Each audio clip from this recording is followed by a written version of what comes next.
ഒരിക്കലൊരു ഗ്രാമത്തിൽ മൺപാത്ര നിർമ്മാണം നടത്തുന്ന പരമു എന്നൊരാളുണ്ടായിരുന്നു.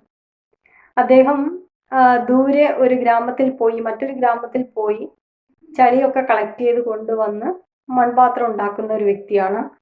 അദ്ദേഹത്തിന് സ്വന്തമായിട്ട് 6 കഴുതകളുണ്ട്. ആ കഴുതകളെ കൂട്ടിയാണ് അദ്ദേഹം മണ്ണെടുക്കാൻ പോകുന്നത്, ചെളിയെടുക്കാൻ പോകുന്നത്. ചെളിയെടുത്ത് ആ കഴുതപ്പുറത്ത് വെച്ച് കൊണ്ടുവരികയാണ് ചെയ്യുന്നത്. അങ്ങനെ രാവിലെ പോയി വൈകിട്ടാണ് അദ്ദേഹത്തിന്റെ വീട്ടിൽ തിരിച്ചെത്തുക. അങ്ങനെ വരുന്ന വഴിക്ക് ഉച്ചയ്ക്ക് ഒരു മരത്തിന്റെ ചുവട്ടിൽ അദ്ദേഹം വിശ്രമിക്കാറുണ്ട്. അങ്ങനെ ആ മരത്തിന്റെ ചുവട്ടിൽ വിശ്രമിക്കുന്ന സമയത്ത് അദ്ദേഹം ഈ കഴുതകളെയെല്ലാം ആ മരത്തിൽ കെട്ടിയിട്ടിട്ടാണ് വിശ്രമിക്കുന്നത്. അങ്ങനെ ഒരു ദിവസം പരമു തിരിച്ചു വരുന്ന സമയത്ത് ഒരു കഴുതയ്ക്ക് കെട്ടാനുള്ള കയറില്ല. അങ്ങനെ പരമുവിനാകെ വിഷമമായി. 5 കഴുതകളെ മാത്രം കെട്ടി, ഒരു കഴുത എന്ത് ചെയ്യും? അവസാനം അദ്ദേഹം വിശ്രമിക്കുന്ന സ്ഥലത്തേക്ക് ഈ കഴുതയെ കൂട്ടി. പക്ഷേ അദ്ദേഹം അവിടെ കിടക്കുന്ന സമയത്ത് കഴുത പുല്ല് തിന്നുന്നതും അങ്ങനെ ഓരോ ഒച്ച ഉണ്ടാക്കുന്നതുമായിട്ട് ശല്യമായി. അദ്ദേഹത്തിന് തീരെ റെസ്റ്റ് ചെയ്യാൻ കഴിയുന്നില്ല. ഈ സമയത്ത് അദ്ദേഹത്തിന്റെ ഒരു സുഹൃത്തായ വ്യക്തി അവിടെ എത്തുന്നു.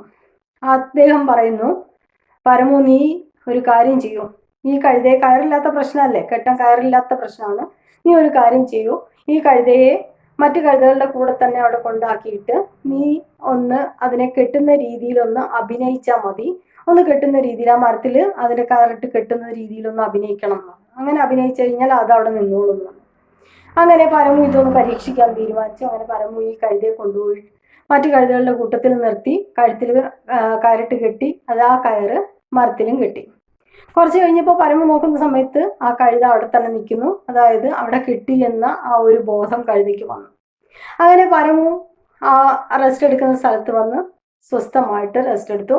അങ്ങനെ തിരിച്ച് വീട്ടിലേക്ക് വരാൻ വേണ്ടി കഴുതകളെയൊക്കെ കെട്ടഴിച്ച സമയത്ത് കെട്ടഴിച്ച കഴുതകളൊക്കെ മുന്നേ നടന്നു. പക്ഷെ നമ്മുടെ അഭിനയിച്ച, അതായത് കെട്ടി എന്ന് അഭിനയിച്ച കഴുത മാത്രം അനങ്ങുന്നില്ല. അപ്പം വീണ്ടും ആ സുഹൃത്ത് പറഞ്ഞു, ഒരു കാര്യം ചെയ്യൂ, നീ കെട്ടഴിക്കുന്നത് പോലെ ഒന്ന് അഭിനയിക്കണം. കാരണം ഈ കഴുതയുടെ വിചാരം അതിനെ അവിടെ കെട്ടിയിട്ടാണുള്ളതെന്നാണ്. അപ്പോൾ അത് കെട്ടഴിക്കുന്നത് പോലെ നീ ഒന്ന് അഭിനയിച്ചാൽ മതി, അന്നേരം അത് വന്നോളൂ എന്ന് പറഞ്ഞു. അങ്ങനെ പരമു അതുപോലെ തന്നെ ചെയ്തു. അപ്പോൾ നമ്മുടെ കഴുത മറ്റു കഴുതകളോടൊപ്പം തന്നെ നടക്കാൻ തുടങ്ങി. അപ്പോൾ ഇതുപോലെയാണ് നമ്മൾ ആനയൊക്കെ ട്രെയിൻ ചെയ്യുന്നത്. അതായത് ചെറുപ്പത്തിലെ തന്നെ ആനയെ വലിയ വടമൊക്കെ ഉപയോഗിച്ച് കെട്ടി കാലിൽ കെട്ടി വെക്കുന്ന സമയത്ത് ആ ഒരു കരുത്തിൽ ആന പിന്നീട് ചെറിയ ഒരു ചങ്ങലയിൽ പോലും ആ ആന ബന്ധിതയാണ്. അതിനെ പൊട്ടിക്കാൻ സാധിക്കും, എന്നാൽ പോലും അതിൻ്റെ ശക്തി തിരിച്ചറിയാൻ കഴിയാത്ത ഒരവസ്ഥയിൽ ആ ഒരു ചൊട്ടയിലെ ശീലം ചുടല വരെ എന്നൊക്കെ നമ്മൾ പറയുന്നത് പോലെ ആ ഒരു ഹാബിറ്റിൽ ഒരാൾ, ആ ഒരു ശീലത്തിൽ നമ്മൾക്ക് ഒരാളെ മാറ്റാൻ സാധിക്കും. അതേപോലെയാണ് നല്ല ശീലങ്ങൾ വളർത്തിയെടുക്കാനും മോശം ശീലങ്ങൾ ഒഴിവാക്കാനും നമുക്ക് സാധിക്കും. അതായത് 21 ദിവസം കണ്ടിന്യൂസ് ആയിട്ട് നമ്മൾ ഒരു ശീലം തുടരുകയാണ് എങ്കിൽ അത് മുന്നോട്ട് കൊണ്ടുപോകാൻ, നല്ല ശീലമാണെങ്കിൽ അത് മുന്നോട്ട് കൊണ്ടുപോകാൻ കഴിയും. മോശം ശീലം ഉപേക്ഷിക്കാനാണെങ്കിൽ അതും നമുക്ക് സാധിക്കും. ആ ശീലങ്ങൾ നമ്മളുടെ സ്വഭാവത്തിൻ്റെ തന്നെ ഒരു ഭാഗമായി മാറി നമ്മളുടെ വ്യക്തിത്വത്തെ തന്നെ മാറ്റാൻ സാധിക്കും. Have A nice day.